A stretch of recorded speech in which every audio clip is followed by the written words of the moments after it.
প্রতি বছরের মতো এই বছরও শুরু হয়ে গেল গাজীপুরের সবচেয়ে বড় ঐতিহ্যবাহী মেলা, রথ মেলা। যেহেতু এখন আমি গাজীপুরের একজন সদস্য, মানে গাজীপুরে থাকি, সেই সুবাদে আমারও ওই মেলায় যাওয়া হয়। আগের বারও গেছিলাম, আর এটা ছিল দ্বিতীয়বার আমি রথ মেলায় গেছি। প্রতি বছর রথেই যাওয়ার ইচ্ছা থাকে, কিন্তু সব সময় তো যাওয়া হয় না। এটা সেকেন্ড টাইমই আমি গেছিলাম। তো আমি যখন যাই তখন দুপুর ছিল, তো আপনারা দেখছেন যে তখন অনেক দোকানপাটি তখন বন্ধ ছিল আর খুবই ভিড় কম ছিল।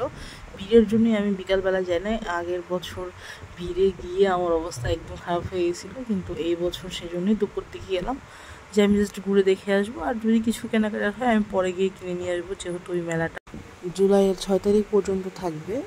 তো অনেক সময় ছিল তখন আমার হাতে। তো যাই হোক, আমি যেহেতু ভিডিওটা একটু লেট করে আপলোড করছি, কারণ আমার হুটহাট এখন মাঝে মাঝে শরীরটা একটু খারাপ হতে লাগে বা থাকে, সেজন্য আমি ভিডিওতে একদমই ফোকাস করতে পারছি না, বা অনেক গ্যাপ হচ্ছে ভিডিও আপলোড করার জন্য, বা এডিট করতে ইচ্ছা করে না এরকম। প্রতি বছরই এখানে অনেক অনেক দোকান বসে, মানে অনেক কিছুরই থাকে। তো এখানে আমি অনেক কিছুই দেখতেছিলাম, আবার নিজের ঘর সাজানোর জন্য যা যা দরকার এখানে সব কিছু ছিল, বাচ্চাদের খেলা থেকে শুরু করে ঘর সাজানোর জিনিস। কিন্তু আমার কাছে কেন জানি না এগুলার প্রাইস একটু বেশি মনে হয়েছে। নর্মালি এগুলো এত প্রাইস থাকে না, বাট এখানে একটু দামটা বেশি মনে হয়েছে। তারপরে এখানে দেখেন এত এত রকমের আচার ছিল, যদিও আমি কিছুই নেই, কারণ আমি বাইরের জিনিসপত্র এখন খুব কম খাই, সেই জন্য মানে এখান থেকে কোনো আচারই আমি নিই। আর এখানে ছিল এই আচার, তারপর এইখান থেকে আমি কিছু আচার নিয়েছিলাম বাসার জন্য, বাচ্চাদের জন্য চকলেট নিয়েছিলাম। আর আমার বাসায় সবাই একটু এগুলাই পছন্দ করে, মানে এখানের মধ্যে মিষ্টি একদমই পছন্দ করে না, তো আর কিছু নেওয়া হয়নি ওখান থেকে। আর এই যে এটাই ছিল রথ, অনেক বড় একটা রথ, ওখানে যতদিন মেলাটা থাকে ততদিনই ওখানে থাকে আর কি। তার মধ্যে এখানে ছিল এই কসমেটিক্সের যেই স্টলটা, এটা তো এখান থেকে অনেকেই শপিং করতেছিল। যেহেতু আমি সকালবেলায় গেছিলাম, মানে দুপুর দিকে গেছিলাম, সেহেতু ভিড়টা একটু কম ছিল, আর বিকালের দিকে অনেক ভিড় থাকে, সেজন্য আমি বিকালটা অ্যাভয়েড করে আমি সকালটা চুজ করি। যাই হোক, এখানে অনেক অনেক বাচ্চাদের খেলনা ছিল, যেগুলো ঘুরে ঘুরে আমি দেখতেছিলাম। আর সবচেয়ে বেশি যেটা মানে মেলায় ভালো লাগে সেটা হলো এই কাচের স্টলগুলা। এখানে প্রচুর স্টল থাকে, আর এখানে তো বাচ্চাদের খেলার জন্য অনেকগুলো স্টল ছিলই, বিভিন্ন নাগরদোলা, চৌকি এইসবের। আর এখানে স্টলগুলোতে এই কাপ, মগ এগুলোর প্রাইস ছিল খুবই রিজনেবল ছিল। আমার কাছে খুবই ভালো লাগতেছিল, এগুলো প্রোডাক্টগুলো খুবই সুন্দর ছিল। আর মানে যেটা দেখতেছিলাম ওইটাই মনে হচ্ছিলো বাসার জন্য নিয়ে নেই, কিন্তু সব তো আর নেওয়া সম্ভব হয় নাই, আমি কিছু নিয়েছিলাম। তারপরে এই যে এই মামাকে দেখেন, আমি যখন ওনার থেকে একটু ভিডিও নিতে গেছিলাম, উনি আরও ইচ্ছে করে করে আমাকে মানে দেখাচ্ছিল বেশি বেশি করে।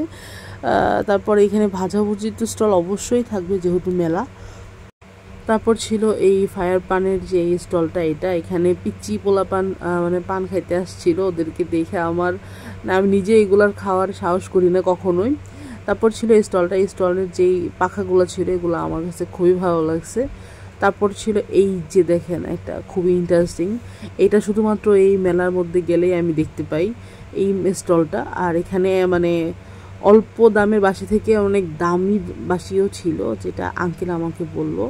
আর সবচেয়ে যেটা মানে মেয়েরা যেগুলো পছন্দ করে ঘর সাজানোর জিনিসের মধ্যে, এখানে ছিল এই ঝুড়িগুলা। আর এখানে মোটামুটি সারা বছরই পাওয়া যায় এই স্টলটাতে। এটা এক সাইডে একটা স্টল, মানে মেলা থেকে আউটে বসে সারা বছরই। তারপর এখানে বেতের জিনিসপত্র ছিল, তারপর অনেক কিছু এই স্টলগুলো থাকে আর কি সারা বছরই।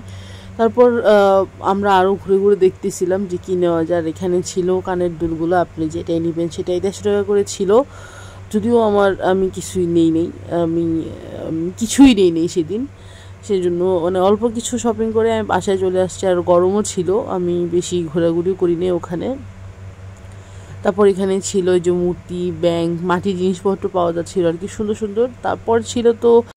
তারপর ছিল আমার পছন্দের স্টলটা, এখানের এই মানে এগুলো আমার খুবই পছন্দের খাবার, আমি এখান থেকে কিছু নিয়ে আসছিলাম বাসায় আমার জন্য, কারণ আমি খাই এগুলো একমাত্র বাসার মধ্যে। তারপর এই যে এখানে দাবটির এগুলোর একটা স্টল ছিল, তো জাস্ট ঘুরে ঘুরে দেখতেছিলাম, আর আপনাদের জন্যই অবশ্যই এটা মানে আমি ঘুরে ঘুরে আরও দেখানো।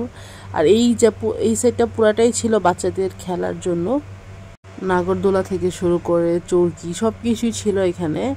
তো এই যে নৌকা ছিল, মানে অনেক বাচ্চারা ওখানে গেলে অবশ্যই এনজয় করে ওরা প্রতি বছরই।